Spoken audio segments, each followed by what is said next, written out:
একটা একটা আওয়ামী লীগ ধরে ধরে জবাই কর। এত সুন্দর স্লোগান।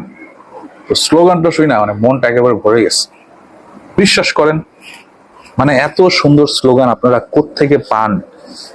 এই স্লোগানের কবিগুলা কারা জানতে খুব ইচ্ছে করে।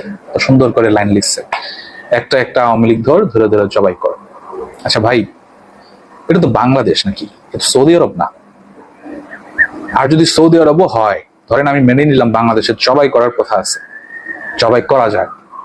আপনি জবাই করার কে?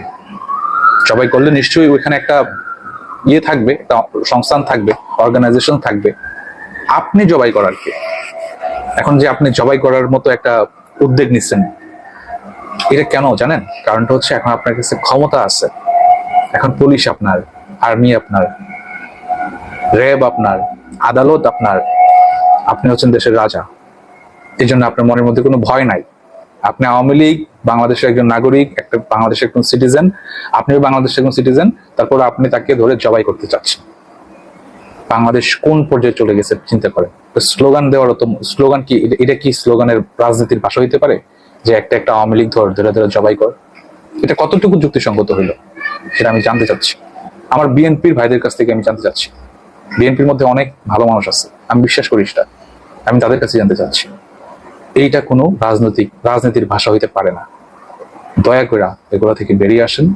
ক্ষমতা আসছে, ক্ষমতার সুব্যবহার কিভাবে করতে হয় এবং ক্ষমতার অপব্যবহার কিভাবে না করতে হয় ওইরকম ভাবে কাজ করেন।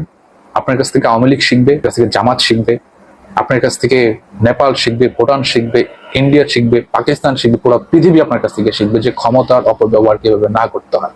ওই রকম দৃষ্টান্ত তৈরি করে যান। এখন আপনার সময়, কারণ এখন আপনার কাছে ক্ষমতা।